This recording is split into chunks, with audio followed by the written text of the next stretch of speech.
नमस्कार। आप सभी के अपने चैनल जय गुरुदेव उत्तराखंड पर एक बार फिर से बहुत बहुत स्वागत है। आशा करते हैं कि आप और आपके परिजन सभी स्वस्थ होंगे। इसी कामना के साथ बढ़ते हैं आज के अद्भुत क्रमांक की ओर। हर व्यक्ति के जीवन में उतार चढ़ाव आते रहते हैं। ये सब समय चक्र के कारण होता है। समय से बलवान जीवन में कुछ भी नहीं होता। आपने अपने जीवन में व्यक्ति को राजा से रंक और रंक से राजा बनते हुए भी अवश्य देखा होगा। आपने देखा होगा कि जब आपके जीवन में बड़ा बदलाव होने वाला होता है तो ईश्वर के द्वारा आपको कुछ ना कुछ ऐसे सकारात्मक संकेत ईश्वर से प्राप्त होते हैं, इस सृष्टि से प्राप्त होते हैं, आपके गुरुजनों से प्राप्त होते हैं, जो कि सीधा सीधा इस ओर इशारा करते हैं कि आपका जीवन अब बदलने वाला है। इन संकेतों के प्राप्त होने का मतलब ही यह है कि आपका जीवन अब पहले जैसा नहीं रहेगा। बहुत ही अद्भुत परिवर्तन जीवन में आने वाला है। तो आज हम आपके लिए ऐसे ही 9 संकेत लेके आए हैं। अगर ये 9 संकेत आपको अनुभव हो रहे हैं, थोड़ा सा रुक जाइएगा जीवन में और इन संकेतों को पहचान कर अपने जीवन का, अपने भविष्य का निराकरण करना प्रारंभ कर लीजिएगा। तो आइए बढ़ते हैं इन संकेतों की ओर। एक भी संकेत इनमें से आप छोड़िएगा मत, क्योंकि हर संकेत आपके लिए बहुत महत्वपूर्ण होने वाला है। तो आइए बढ़ते हैं इसी क्रम में संकेतों के श्रृंखला की ओर। बात कर लेते हैं पहले संकेत की। यदि आप देख रहे हैं कि इन दिनों आजकल में ही आपकी नींद जो है वो ब्रह्म मुहूर्त के समय में ठीक उसी समय खुल जाती है, यानी कि बहुत सारे ऐसे लोग होते हैं जिनकी नियमित रूप से उठने से आंख पहले ही खुल जाती है। जिस समय आप उठते हैं उससे पहले ही आंख खुल जा रही है। यदि आप ये देख पा रहे हैं कि आपकी नींद ब्रह्म मुहूर्त के समय यानी सुबह 3 बजे से 5 बजे के बीच खुल रही है, तो आपके जीवन में बहुत बड़ा बदलाव आने वाला है। यानी कि आपको जीवन के योग्य जो सही राह होती है, जो सही मार्गदर्शन होता है, वो आपको मिलने वाला है। इसलिए आपको पहले ही ये भांप जाना चाहिए कि आपके जीवन में कुछ अच्छा घटित होने वाला है। सबसे अद्भुत ये संकेत है, ब्रह्म मुहूर्त में नींद जिस व्यक्ति की खुल रही है उसकी सफलता 100% निश्चित है, तय है। बस उसको सही मार्गदर्शन की ओर अपने जीवन को बढ़ाना है। बात करते हैं अगले संकेत की। अगला संकेत आपके व्यवहार से संबंधित है। यानी कि आप देख रहे हैं, कई बार आपने देखा होगा कि आप अचानक से खुश होने लगते हैं। यानी कि कोई कारण नहीं है, कोई वजह नहीं है ऐसी, लेकिन फिर भी आपका मन प्रसन्न होने लगा है। इसका मतलब आपको यह समझ जाना चाहिए कि ईश्वर आपको कुछ अच्छा संकेत दे रहे हैं, सकारात्मक है ये संकेत। जिस प्रकार आपको इस समय खुश होने का मन कर रहा है, उसी प्रकार ईश्वर आपके जीवन में बहुत जल्द खुशी के पल लाने वाले हैं। खुशियों का अनुभव आपको होने वाला है। जितना भी दुख आपने अपने जीवन में अभी तक देखा है वो बहुत जल्द खत्म होने वाला है। यह संकेत आपको सीधा ये इशारा कर रहा है कि जैसे खुशी का अनुभव अभी आपके पास है, ऐसा ही आजीवन रहेगा। एक अच्छा समय आपके जीवन में बहुत जल्दी प्रवेश करने वाला है। बढ़ते हैं अगले तीसरे संकेत की ओर। तीसरा संकेत आध्यात्म की इस पूरी श्रृंखला में सबसे अद्भुत है। अगर ये संकेत आपको मिल रहा है तो समझ लीजिए धन धान्य से आपके घर, आपके कोष भरने वाले हैं। अगर आपके घर में प्रतिदिन गौ माता का आगमन हो रहा है या आपसे भोजन के लिए गुहार करती है, तो यह बहुत ही शुभ संकेत है। अगर घर में पशु पक्षी आपके घोंसला बना रहे हैं, नियमित रूप से आ रहे हैं, तो ये बहुत बहुत अद्भुत संकेत होता है। इसके अलावा इसी में एक चीज मैं आपको और बताना चाहूंगा कि अगर पक्षियों की चहचहाट आपके घर के आसपास दिन प्रतिदिन बढ़ती जा रही है, तो यह संकेत भी जीवन में बहुत जल्द आपके सकारात्मक बदलाव को लेकर आने वाला है। क्योंकि पशु पक्षी जो होते हैं, इनको आपके जीवन से या आपके जीवन में आने वाले बड़े परिवर्तन का आभास पहले ही हो जाता है। इसीलिए ये आपको इस ओर इशारा करते हैं कि आप परेशान मत हो, जीवन बहुत शीघ्र बदलने वाला है। यह था तीसरा संकेत। बढ़ते हैं चौथे संकेत की ओर। चौथा संकेत बहुत बहुत भाग्यशाली है। इस संकेत के अंतर्गत बताया जाता है कि शिशुओं में ईश्वर का वास होता है। अगर छोटे बच्चे या शिशु आपको देखकर अचानक से मुस्कुरा देते हैं या आपके जीवन में कभी भी किसी शिशु का आगमन यदि हो जाता है, तो ये समझ लीजिए कि ये खुशियों की वो फुहार है जो आपके जीवन को पूर्ण कर देगी। कि जो खुशी के लिए आप काफी समय से तरस रहे थे, वो आपको अब ये प्रदान करने वाले हैं। क्योंकि शिशुओं में प्रत्यक्ष रूप से, बच्चों में भगवान का, ईश्वर का, परमेश्वर का वास माना जाता है। अगर बेवजह आपको कोई शिशु मिल जाए, कोई बच्चे मिल जाए जो आपको देखकर खुश हो जाएं, आपको हंसी खुशी देखें और उनको देखकर आपको भी प्रसन्नता हो, तो यह भी ईश्वर की ओर से एक बहुत बड़ा संकेत है। आपका जीवन अब बदलने वाला है। जिन परेशानियों में अभी तक आप घिरे हुए हैं, इन परेशानियों से बाहर निकालने स्वयं परमेश्वर आने वाले हैं। बात करते हैं अगले संकेत की।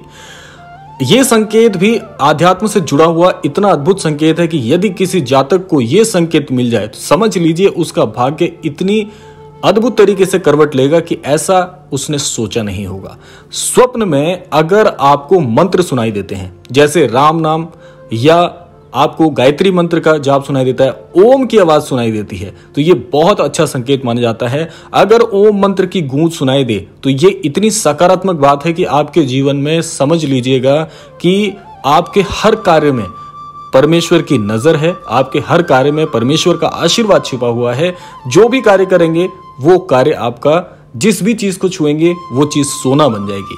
स्वप्न में मंत्रों की घंटा ध्वनि सुनना, शंख की आवाज सुनाई देना बहुत शुभ संकेत माने जाते हैं। ऐसा आपके जीवन में यदि लगातार हो रहा है, समझ लीजिए कि बस आपकी जो परेशानी है उसका अंत होने वाला है और सकारात्मक समय आपके जीवन में बहुत शीघ्र प्रवेश करने वाला है। छठा संकेत थोड़ा सा समझने योग्य है, इसको बड़े ध्यान से आप समझिएगा। छठे संकेत के अंदर आपने देखा होगा कि कई बार आप बहुत कर्ज की स्थिति में आ जाते हैं और अचानक से आपको कर्ज मुक्ति का मार्ग भी मिल जाता है। यानी कि कर्ज कब हुआ आपको पता ही नहीं चला, आपको इतना कर्ज हो गया, आप सोचते रह गए कि मैं तो इतना मितव्ययी हूं, खर्चे कम करता हूं, लेकिन फिर भी जीवन में इतना कर्ज कैसे हो गया, और अचानक से वो कर्ज की मुक्ति का मार्ग भी आपको मिल जाता है। ये ईश्वर का एक सकारात्मक संकेत है। आप कहेंगे इसमें सकारात्मक वाली क्या बात है, ये तो कर्ज की स्थिति है, ये तो नकारात्मक प्रभाव है। तो आप गलत हैं, क्योंकि ये ईश्वर का एक ऐसा सकारात्मक संकेत है जैसे पैसों के लेन देन में आपके पक्ष में कोई फैसला आ जाता है। इसका मतलब यह भी है कि आपके जीवन में यह शुभ संकेत बनकर आया है। धन के अलग अलग स्रोत बनना भी ईश्वर का एक संकेत है। इससे यह पता चलता है कि जीवन की आर्थिक परेशानियां समाप्त होने वाली हैं, जीवन में धन का आगमन बहुत तेजी से होने वाला है। ईश्वर आपको कर्जवान इसलिए भी बनाते हैं ताकि आपका जो ध्यान है वो धन की ओर आकर्षित हो, यानी कि आप अपनी धन की स्थिति पर देखना तो शुरू करें।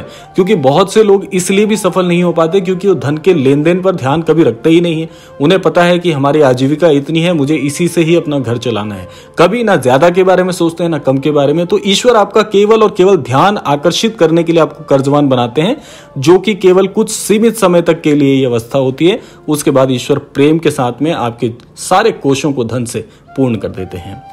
अब चलते हैं सातवें संकेत की ओर। सातवां संकेत क्या है, यह भी आप बड़े ध्यान से समझिएगा। सातवां संकेत जो होता है वो अंगों के माध्यम से, आपके अंग प्रत्यंगों के माध्यम से ईश्वर आपको सांकेतिक भाषा में समझाना चाहते हैं, यानी कि अंग फड़कना जिसे कहा जाता है। पुरुषों में दायां अंग फड़कना बड़ा ही शुभ माना जाता है, चाहे वो दाईं आंख हो, दायां हाथ हो। इससे यह संकेत प्राप्त होता है कि आपके बल में वृद्धि होने वाली है। इसके विपरीत यदि महिलाएं हैं तो महिलाओं में अगर बायां अंग फड़कता है तो ये एक इतना अच्छा संकेत है। यानी महिलाओं में बाएं अंग का फड़कना इतना अद्भुत संकेत माना जाता है कि आपके जीवन में जो भी परेशानी चल रही होती है, किसी भी स्थिति से आप परेशान चल रहे होते हैं, तो उसके लिए, उसके निवारण के लिए ईश्वर आपको इस प्रकार से सांकेतिक भाषा में समझाने का प्रयास करते हैं कि घबराने की आवश्यकता नहीं है। परमेश्वर आपके जीवन में स्वयं ही अवतरित होने वाले हैं और आपके सारे कष्टों को बड़ी आसानी से हरने वाले हैं। तो ये हो गए 7 संकेत। बढ़ते हैं 8वें संकेत की ओर। अब देखिए 8वां संकेत जो है ये आपकी पूजा विधि विधान से संबंधित है। इस संकेत में क्या होता है कि आपने कई बार ऐसा अनुभव किया होगा कि जब भी आप पूरे मन से प्रभु के सामने बैठकर उनकी पूजा अर्चना करते हैं तो उस समय आपकी आंखों में अचानक से आंसू आ जाते हैं, आपको रोने का मन करता है। ये एक ऐसा संकेत है जो कि सीधा सीधा इस ओर आपको, आपका ध्यान आकर्षित करने के लिए संकेत आपको दे रहा है कि आपको घबराने की आवश्यकता नहीं है। जिस प्रकार से अभी आपकी आंखों में आंसू हैं, ईश्वर आपको यह समझाते हैं कि ये सारे कष्ट मैं आपके बहुत शीघ्र हरने वाला हूं।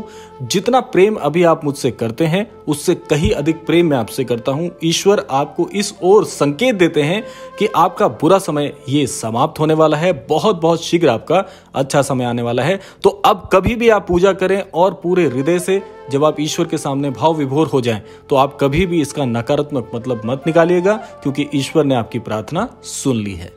ये हो गए 8 संकेत। अब बात करते हैं 9वें उस संकेत की जो कि आपके लिए भाग्य के द्वार खोलने वाला है।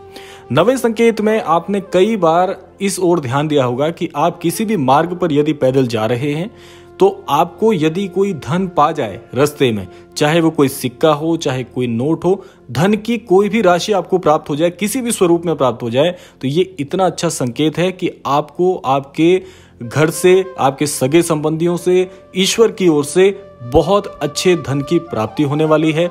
और ये एक संकेत आपको और भी देता है, ज्यादातर ये उन लोगों के साथ होता है जो लोग कर्ज की स्थिति में काफी लंबे समय से परेशान चल रहे हैं, जिनके ऊपर इतना कर्ज हो गया, काफी लंबे समय से उस कर्ज से मुक्ति चाहते हैं, और अचानक आपको धन की कहीं से प्राप्ति हो जाए, आपको धन पा जाए मार्ग में चलते हुए, तो ये संकेत है कि ईश्वर आपकी उस ऋण से आपको ऋण मुक्ति आपको दिलाने वाले हैं। और यदि आप किसी प्रकार से धन की परेशानी में जूझ रहे हैं तो आपको धन की प्राप्ति बहुत शीघ्र होने वाली है। नौकरी पेशा लोग जो अपने जीवन में काफी समय से अपनी पदोन्नति के लिए प्रतीक्षा कर रहे हैं, आपको पदोन्नति इस संकेत के द्वारा प्राप्त होती है। विद्यार्थी जनों के साथ यदि मार्ग में चलते हुए उनको धन पा जाए तो उसका आशय है कि यदि वो किसी परीक्षा की तैयारी कर रहे हैं या किसी बड़ी परीक्षा में प्रवेश लेना चाह रहे हैं या किसी कॉलेज आदि में अपने लिए प्रवेश के बारे में सोच रहे हैं, तो इस सकारात्मक स्वप्न है, उनकी हर इच्छा पूरी होने वाली है। ये इस ओर आपको इशारा करता है। तो ये थे आज के वो 9 संकेत। यदि आजकल में ही अगर आप ये संकेत अपने जीवन में अनुभव कर रहे हैं तो इन संकेतों के द्वारा सावधान हो जाइए, आपके जीवन का बुरा समय, बुरा दौर गुजरने वाला है। ईश्वर ने आपकी फरियाद सुन ली है और बहुत शीघ्र ईश्वर के द्वारा आपको आशीष मिलने वाला है। आपकी हर मनोकामना ईश्वर पूरी करने वाले हैं, ये इस ओर इंगित करता है। तो यह था आज का अद्भुत क्रमांक। आशा करते हैं आज के क्रमांक से आप निश्चित तौर पर कुछ सीख पाए होंगे। इसी कामना के साथ विदा लेने का समय भी आ गया है।